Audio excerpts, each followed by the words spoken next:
Welcome to news alerts. ORR tender పై ముఖ్యమంత్రి Revanth Reddy SIT విచారణకు ఆదేశించారు. బీఆర్ఎస్ ఎమ్మెల్యే హరీష్ రావు కోరిక మేరకు విచారణకు ఆదేశిస్తున్నట్లు తెలిపారు. అసెంబ్లీలో రేవంత్ రెడ్డి మాట్లాడారు. దివంగత మాజీ ముఖ్యమంత్రి వైఎస్ రాజశేఖర రెడ్డి జైకా నుంచి నిధులు తెచ్చి ఓఆర్ఆర్ నిర్మించారు. దాన్ని బీఆర్ఎస్ ప్రభుత్వం అప్పనంగా టెండర్ కు అప్పగించిందని ధ్వజమెత్తారు. ఎయిర్పోర్ట్, ఓఆర్ఆర్, ఐటీ కంపెనీలను తీసుకొచ్చి హైదరాబాద్ ను విశ్వ నగరంగా చేసింది కాంగ్రెస్ అన్నారు. క్రెడిట్ అంతా కాంగ్రెస్ కే దక్కుతుందని తెలిపారు. అంతేకాకుండా ప్రజల అవసరాలు తీర్చాలని, కృష్ణా, గోదావరి నీళ్లు తేవడానికి పీజేఆర్ ఉద్యమాలు చేశారని గుర్తు చేశారు. హైదరాబాద్ కు మెట్రో రైలు తీసుకొచ్చింది కూడా కాంగ్రెసే అని చెప్పుకొచ్చారు. హైదరాబాద్ అంతర్జాతీయ నగరంగా మారడానికి కాంగ్రెస్ కారణమని వివరించారు.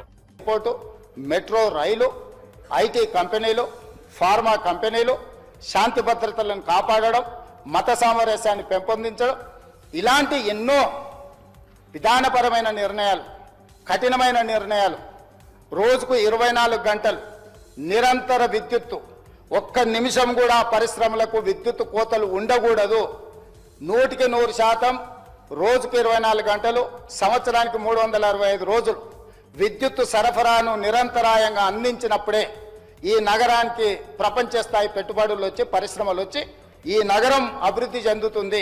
ఇక్కడ చదువుకుంటున్న యువతీ యువకులు డాక్టర్లుగా, లాయర్లుగా, ఇంజనీర్లుగా ముఖ్యంగా రాణించాలి అని ఆనాడు ఎన్నో కాలేజీలతో పాటు ఆనాటి ప్రభుత్వం తెచ్చిన ఐఎస్బి కావచ్చు, IIT కావచ్చు, ఐఐటీలు కావచ్చు, ఇట్లాంటి అంతర్జాతీయ విద్యా సంస్థల్ని తీసుకొచ్చి ఆ సంస్థల్ని పెంపొందించి ఒక క్రీడా స్ఫూర్తిని పెంపొందించాలని క్రీడా స్టేడియంలను కట్టడమే కాకుండా అంతర్జాతీయ స్థాయి క్రీడల్ని నిర్వహించడం ఈ హైదరాబాదు నగరంలో ఆనాడు ప్రభుత్వాలు తీసుకురావటంటే హైదరాబాదు నగరం రాణించింది.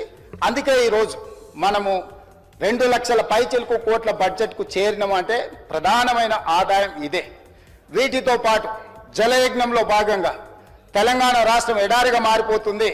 ఈ రాష్ట్రంలో సాగునీటిని మొత్తం ప్రతి ఎకరాకు అందించాలన్న ఒక లక్ష్యంతో జలయజ్ఞంలో భాగంగా కల్వకుర్తి కావచ్చు, భీమా కావచ్చు, నెట్టంపాడు కావచ్చు, కోయిల్సాగర్ కావచ్చు, జూరాల పునరుద్ధరణ కావచ్చు, లేకపోతే ఆర్డీఎస్ ప్రాజెక్టులు కావచ్చు, లేకపోతే శ్రీరామ్ సాగర్ కావచ్చు, శ్రీపాద ఎల్లంపల్లి కావచ్చు, ప్రాణహిత చేవెళ్ల కావచ్చు, తుమ్మిడిహెట్టి దగ్గర ప్రాజెక్టు నిర్మించడం ద్వారా 38,000 కోట్ల రూపాయలతోని 16 లక్షల ఎకరాలకు నీళ్లు అందించాలి.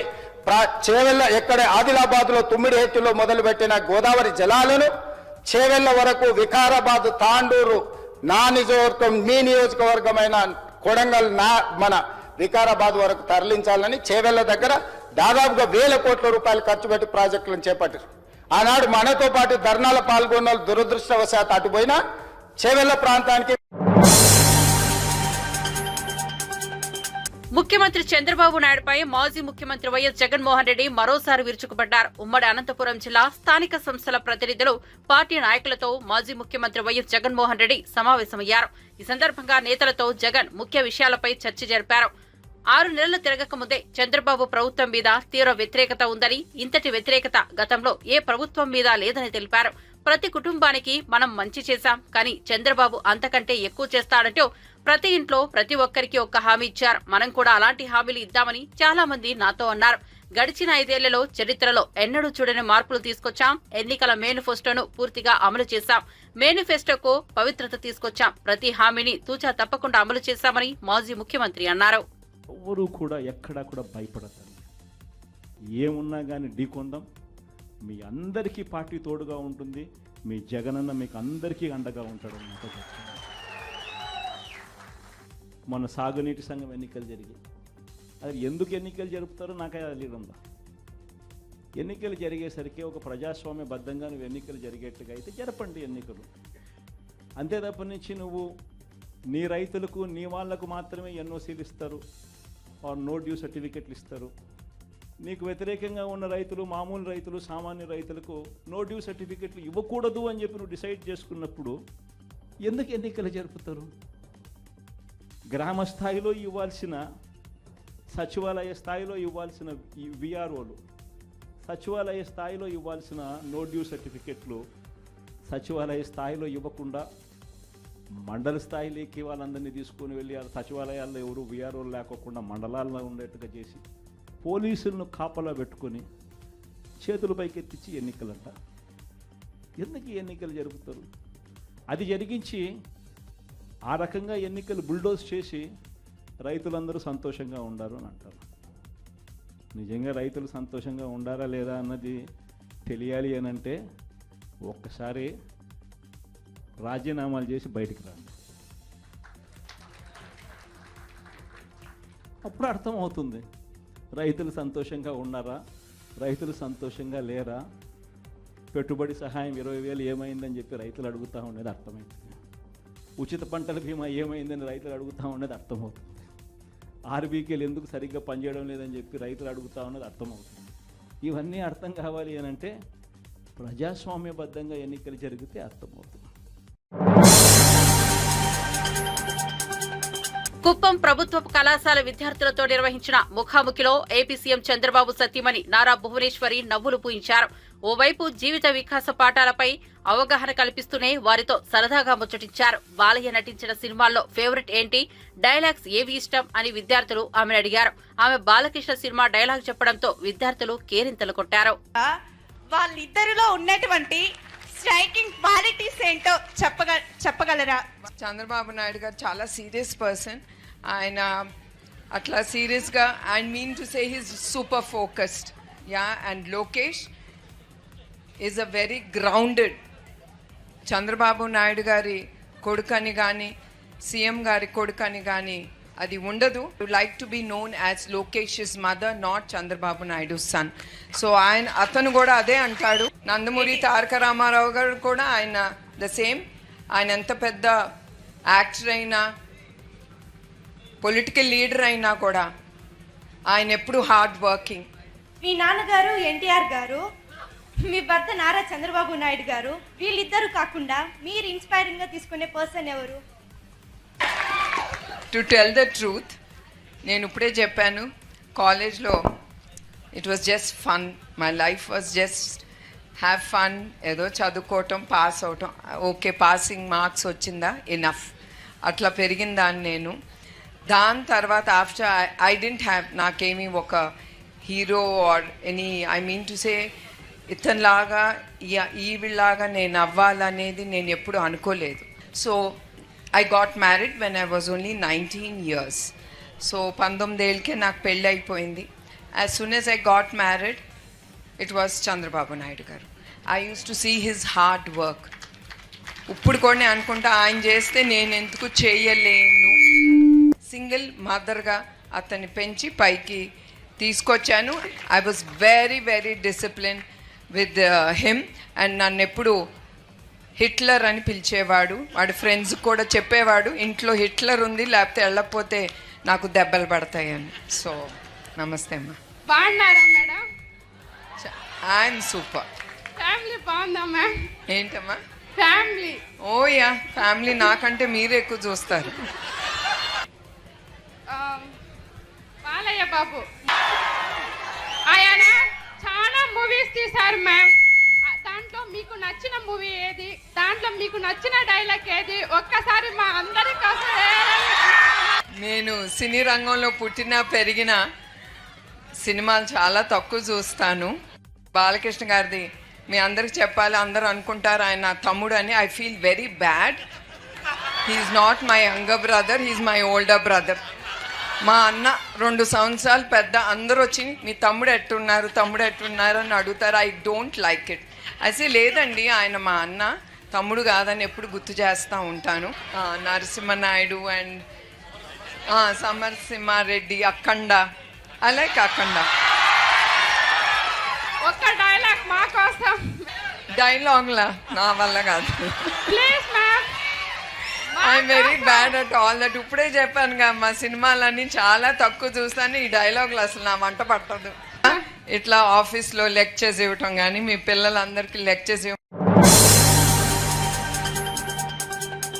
ఆంధ్రప్రదేశ్ రాష్ట్రంలో అధికారంలోకి వచ్చిన కూటమి ప్రభుత్వం ఈ 6 నెలల కాలంలో ప్రజలకు చేసిన మంచి ఏమీ లేదని మాజీ మంత్రి వైసీపీ నేత రోజా తీవ్ర స్థాయిలో విరుచుకుపడ్డారు.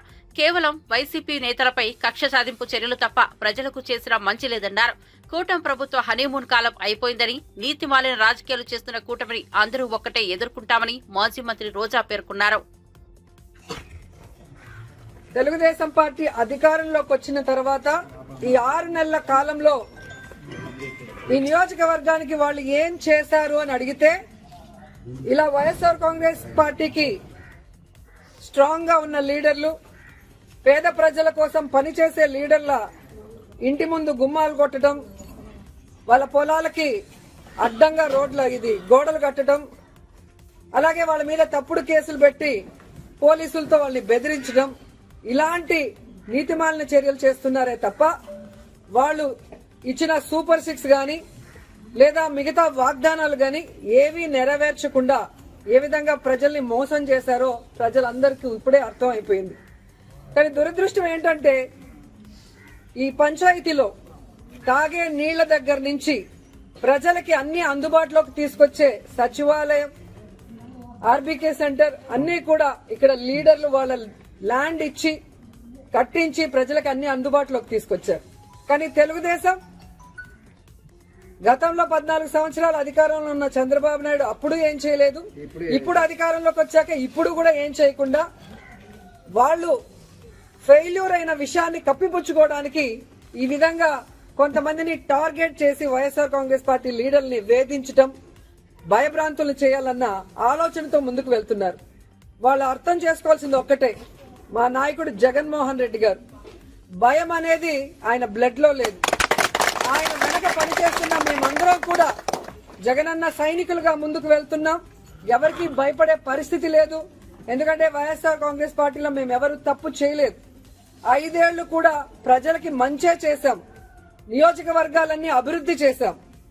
ఈ రోజు మీరు మోసంతో అధికారంలోకి వచ్చారు, ఈవీఎంలు మ్యానిపులేట్ చేసి వచ్చారు, ఏ విధంగా సూపర్ 6 అంటూ ప్రజల్ని మోసం చేసి వచ్చారు. మీరు సిగ్గుపడాలి, మేము సిగ్గుపడాల్సిన అవసరం లేదు. కానీ ఈ రోజు టీడీపీ వాళ్ళని హెచ్చరిస్తున్నాం, ఇలాంటి పనికిమాలిన కార్యక్రమాలు మరొకసారి చేస్తే సహించేది లేదు.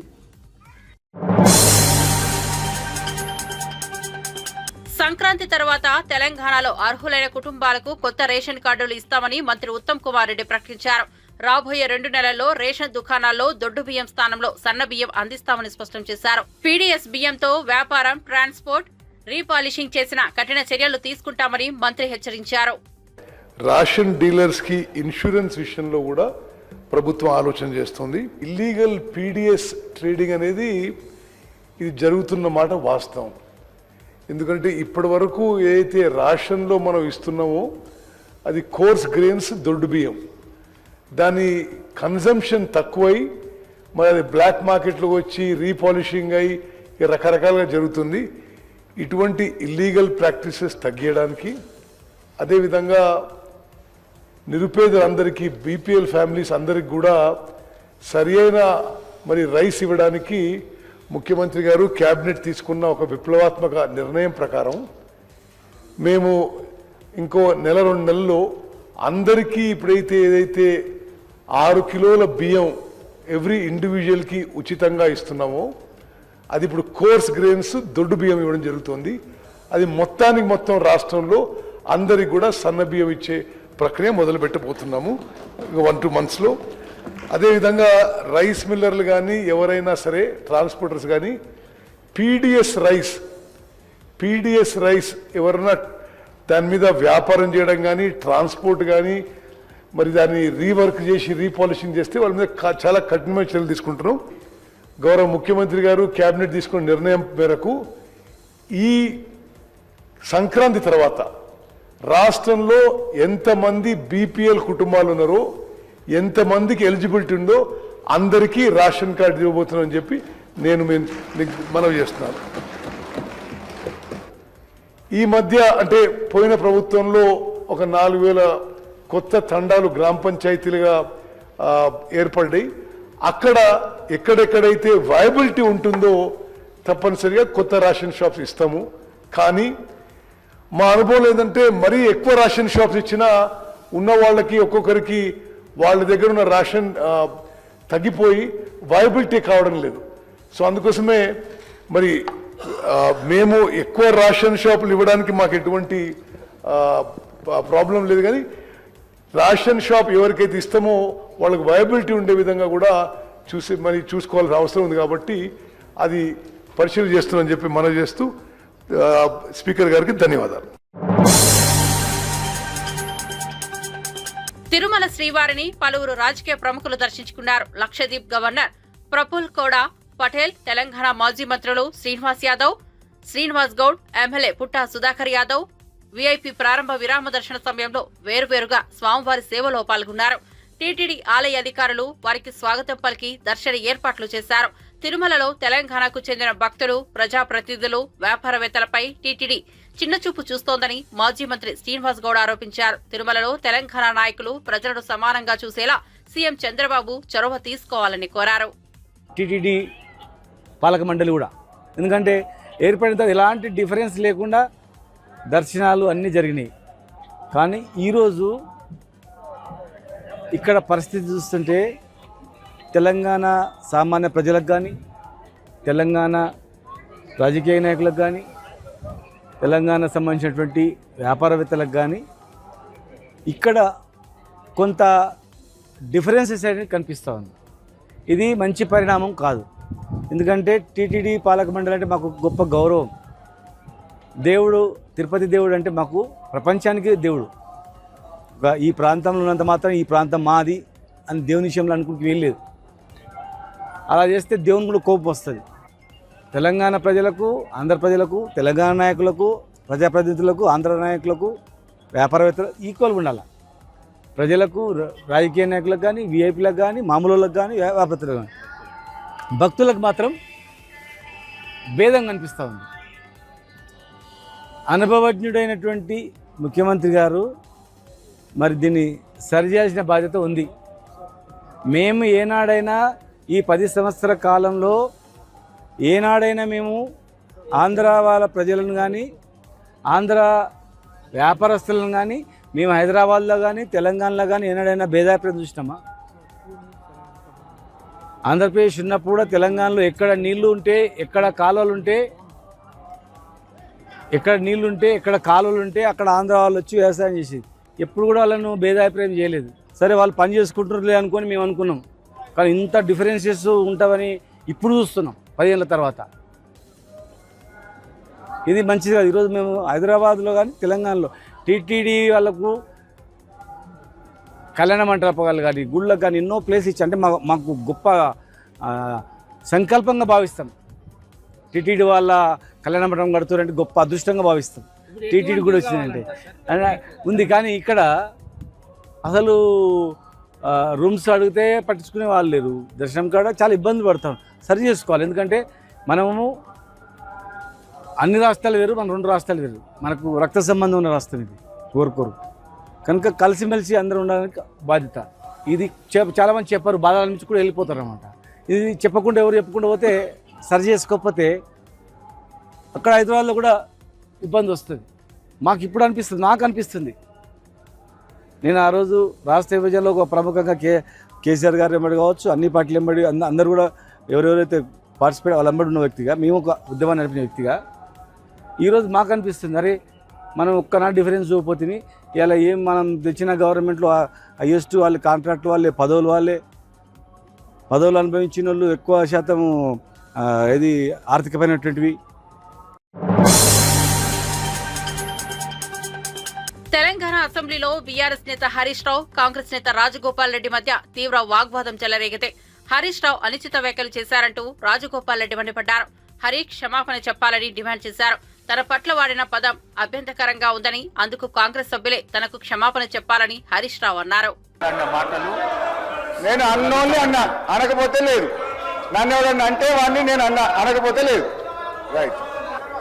బట్టి విక్రమార్క గారు చెప్పిన దాన్ని చెప్తూ అబద్ధాలని చెప్పే ప్రయత్నం చేశారు. బట్టి విక్రమార్క గారు మాట్లాడుతూ ఫామ్ వినాలి సార్. శ్రీధర్ బాబు గారు కూర్చో, నేను విడ్రా చేసుకున్నా కదా, ఇంకేంటి? దొంగ అనే పదాన్ని ఎక్స్ప్లెయిన్ చేయండి, యూజ్లెస్ ఫెలో అనే పదాన్ని ఎక్స్ప్లెయిన్ చేయండి, నాకు ఇబ్బంది లేదు. దాన్ని ఆస్ దెమ్ టు సిట్ డౌన్. నేను విడ్రా చేసేసినది అట్లా ఇయ్యారు సార్, మినిస్టర్కి ఇస్తారు. మీరు మినిస్టర్ అయ్యాక రాజగోపాల్ రెడ్డి గారు, నువ్వు హోమ్ మినిస్టర్ అయ్యాక ఇస్తారులే, నీకు మైక్ ఇప్పుడు ఎలిజిబిలిటీ లేదు, కూర్చోండి దయచేసి. మీరు హోమ్ మినిస్టర్ కావాలి రాజగోపాల్ రెడ్డి గారు, కూర్చోండి. I wish you should become home minister, please sit down. Sir speaker sir, సభను ఆర్డర్లో పెట్టని మాట్లాడతాను sir. Ask them to sit down please. Please కూర్చోండి please. Sir ask them to sit down sir please. Sridhar Babu గారి పద్ధతి కాదు సార్, సభ నడిపే పద్ధతిది కాదు సార్, సభ నడిపే పద్ధతిది కాదు సార్. Sir please. అంత సీనియర్ సభ్యుడు ఎలియా మినిస్టర్గా పనిచేసిన అంటుండు. నాకు వ్యక్తిగతంగా దగ్గర మిత్రుడు, అది వేరే విషయం, పక్కన పెడదాం. కానీ ఆన్ రికార్డ్ మైక్లో ఒక సభ్యుని యూజెస్ ఫిల్ అని ఏంది అధ్యక్ష? అంటే మీరు ఏంది అంటే మీరు ఈ అసెంబ్లీ తెలంగాణ ఇచ్చిన కాంగ్రెస్ పార్టీ ప్రజలు ఆశీర్వదించి మీ ప్రభుత్వాన్ని చక్కగా ముఖ్యమంత్రి గారి నాయకత్వంలో మా డిప్యూటీ సీఎం నాయకులు మంచి పనులు చేస్తుంటే మీకు జీర్ణించుకోలేదు. ఏం మాట్లాడాలి? అరే ప్రజలు వింటున్నారు అధ్యక్ష. తెలంగాణ ప్రజలు కొట్లాడిన తెలంగాణ రాష్ట్రం తెచ్చుకున్నది ఆత్మగౌరవం కోసం. అటువంటి ఆత్మగౌరవం కోసం ఆంధ్ర ప్రజలు, ఈ తెలంగాణ ప్రజలు తెలంగాణ రాష్ట్రాన్ని నడపలేరు ఉన్నారు. కానీ ఈరోజు మీరు ఏమనుకున్నారు? మీరే పర్మనెంట్, ఇక మీరు ఎవరు రారనుకున్నారు. తెలంగాణ ప్రజలు ఆశీర్వదిస్తే కాంగ్రెస్ పార్టీ వచ్చింది. అసలు మీరు ప్రభుత్వాన్ని నడపలేరు అనుకున్నారు. బ్రహ్మాండంగా ప్రభుత్వం నడిపి కాంగ్రెస్ పార్టీ ముఖ్యమంత్రి గారి నాయకత్వంలో బ్రహ్మాండంగా మంచి పనులు చేస్తుంటే జీర్ణించుకోలేక అసహనంతో ఒక సభ్యుని పట్టుకొని యూజ్లెస్ ఫెలో అని అంటున్నా అంటే క్షమాపణ చెప్పాలి అధ్యక్ష, క్షమాపణ చెప్పాలి అధ్యక్ష. అది చాలా అన్యాయం. ఇది చాలా అన్యాయం. ఎందుకంటే ఈ సభ గౌరవాన్ని ఒక సీనియర్ సభ్యుడు ఆ విధంగా సభ్యులు ఉద్దేశించి మాట్లాడుతుంటే తెలంగాణ కోసం పోరాడింది మీరు ఒక్కరు అనుకుంటే తెలంగాణ రాలే. ఇది ఇచ్చిన తెలంగాణ కాంగ్రెస్ పార్టీ. ఈ తెలంగాణలో మీరు ఏం మాట్లాడినా నడుస్తుంది ఇన్ని రోజులు అనుకుంటూ ఇక మీరు ఆధార్ సాగవు. తెలంగాణ ప్రజలు కాంగ్రెస్ పార్టీని ఆశీర్వదించిండు. ఈ మాటలు హరీష్ రావు గారు నేను చెప్తున్నా, మీకు సభ మీద ఏమాత్రం గౌరవం ఉన్నా, తెలంగాణ రాష్ట్ర ప్రజల మీద ఏ గౌరవం ఉన్నా, సభ్యుల సంస్కారం మీద గౌరవం ఉన్నా బేషరతుగా మీకు క్షమాపణ చెప్పాల్సిందే. మీ ప్లేస్ లో నేనులా చెప్తా. మీకేం కొమ్ము మీరేం కింద పడిపోరు, మీ కిరీటం ఏం పడిపోదు. కానీ ఆ మాట అనడం మాత్రం మీలాంటి వ్యక్తి. ఇంకేమంటే కొత్త సభ్యుడు అంటే మేము బాధపడేటం కాదు పట్టుకున్నాం. కానీ హరీష్ రావు గారు అంటే ఉద్యమకారుడు, మంచి పేరుంది, మీరన్నీ కూడా గౌరవిస్తాం. ఏం భాష అధ్యక్ష? ప్రతిపక్షంలో ఉన్నప్పుడు ఏమైనా మాట్లాడొచ్చని, ఇబ్బడి ముబ్బడి హామీలు ఇవ్వొచ్చని, అధికారంలోకి వచ్చాక వాటిని అమలు చేయడం సవాలని కాంగ్రెస్ ప్రభుత్వాన్ని ఉద్దేశించి ఎంఐఎం సభ్యుడు అక్బరుద్దీన్ ఓవైసీ కీలక వ్యాఖ్యలు చేశారు. ఈ మేరకు శాసనసభలో ఆయన మాట్లాడుతూ కాంగ్రెస్ ప్రభుత్వం పెంచిన మెస్ ఛార్జీలు ఏమాత్రం సరిపోవని, ఇంకా పెంచాల్సిన అవసరం ఉందని డిమాండ్ చేశారు. 44.33తో ఒక రోజు 3 పూటల భోజనం చేయడం సాధ్యమేనా అని ప్రశ్నించారు. గుడ్డు ధరను కూడా పెంచాలని, మధ్యాహ్న భోజనం ఛార్జీలు 1.12 పెంచారని, దీంతో విద్యార్థులకు ఎలాంటి భోజనం పెడతారని ప్రశ్నించారు. So no, after this short discussion, are we going to continue with the second short discussion? So at least I'll go and prepare for that, sir.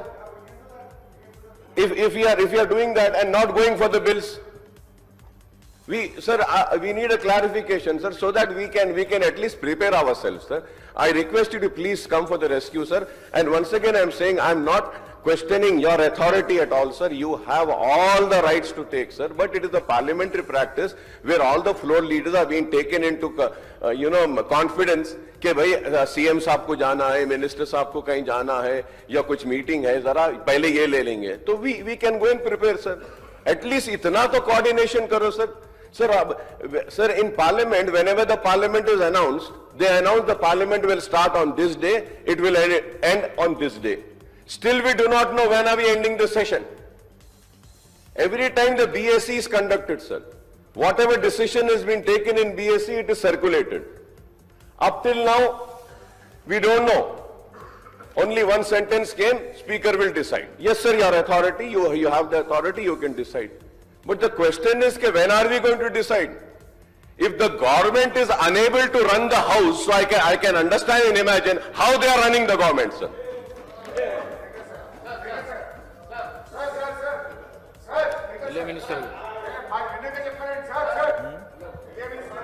మీ గురి వాళ్ళ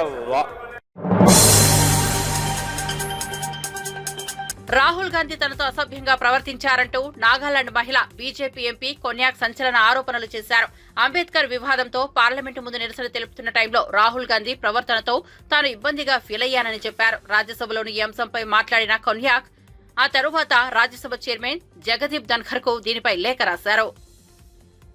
हम लोग पीसफुल प्रोटेस्ट कर रहा था तो leader of opposition Shri Rahul Gandhi ji बहुत close proximity में आके I also did not feel comfortable, अच्छा नहीं लगा.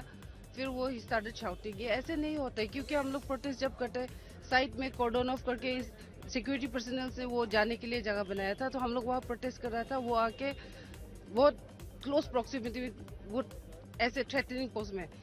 ऐसे नहीं है कि हम खुद को प्रोटेक्ट नहीं कर सकते, लेकिन वो नियम नहीं है, एक तरीका नहीं है संसद का. तो इस आज जो हुआ है बहुत दिल दुख हुआ है, अच्छा नहीं लगा. ऐसे नहीं होना चाहिए क्योंकि एक संसद को एक रिस्पेक्ट देता है, एक हिसाब देता है. हम लोग कोई आता है तो हम लोग बैठ जाते हैं, साइड करते हैं. तो ऐसे हम लोग जब प्रोटेस्ट कर रहा था आगे आके वो ग्रुप में था तो आगे आके ऐसे थ्रेटन करना वो अच्छा नहीं लगा. आज एसटी हूँ, नागालैंड से हूँ और ये महिला संसद के साथ जो है वो अच्छा नहीं लगा, इसलिए मैंने कंप्लेन भी दिया है चेयरमैन को उसके प्रोटेक्शन सीख करके. కేంద్ర కేబినెట్ నుంచి అమిత్ షాను తొలగించాలని మంత్రి పొన్నం ప్రభాకర్ డిమాండ్ చేశారు. అంబేద్కర్ పై చేసిన వ్యాఖ్యలకు ఆయనపై ఎస్సీ/ఎస్టీ కేసులు నమోదు చేయాలన్నారు. రాజ్యాంగ నిర్మాతను బీజేపీ అవమానిస్తే బీఆర్ఎస్ ఎందుకు మౌనంగా ఉందని ప్రశ్నించారు. అంబేద్కర్ పై బీజేపీ వైఖరిని కేంద్ర మంత్రులు కిషన్ రెడ్డి, బండి సంజయ్ చెప్పాలని డిమాండ్ చేశారు. అదాని వ్యవహారంలో బీఆర్ఎస్ వైఖరి ఏంటని ప్రశ్నించారు. అంతకుముందు అసెంబ్లీ ప్రాంగణంలోని అంబేద్కర్ విగ్రహం వద్ద కాంగ్రెస్ నాయకులు ధర్నా నిర్వహించారు. టీపీసీసీ చీఫ్ మహేష్ కుమార్ గౌడ్ ఆధ్వర్యంలో నిర్వహించిన నిరసన కార్యక్రమంలో మంత్రి జూపల్లి కృష్ణారావు, ఆ పార్టీ ఎమ్మెల్యేలు, ఎమ్మెల్సీలు పాల్గొన్నారు. అమిత్ షా క్షమాపణలు చెప్పాలని నేతలు డిమాండ్ చేశారు. मुझसे डॉक्टर बाबा साहेब अम्बेडकर के बारे में जो बात आया है, तेलंगाना में पूरा दलित ऑर्गेनाइजेशन, पूरा वीकर सेक्शन पुलिस केस लगाएंगे, उसके ऊपर SC/ST केस बुक होना चाहिए. और साथ में हम ये डिमांड करते हैं कि बीजेपी नरेंद्र मोदी से उसको इमीडिएटली तुरंत बरतरफ करो, क्योंकि इस देश की अवमान हुआ. राज्यांग जो कॉन्स्टिट्यूशन का जो निर्माता है डॉक्टर बाबा साहब अम्बेडकर का अवमान हुआ है. उसके लिए हम तेलंगाना कांग्रेस पार्टी का लेजिस्लेटर्स पूरा यहाँ प्रोटेस्ट किया है. हमारा सिंगल डिमांड है अमित शाह को तुरंत बरतरफ करो. और कल हमारा चीफ मिनिस्टर ने जैसा बोला है, अमित शाह का बॉडी का अदानी का दोस्तानी के ऊपर JPC डालने का, उसमें TRS पार्टी का स्टैंड क्या है. और आज बीजेपी ने इतना अमित शाह अम्बेडकर साहब को क्रिटिसाइज करने के बावजूद भी TRS मौन क्यों है, उसके ऊपर क्या स्टैंड है ये पता नहीं.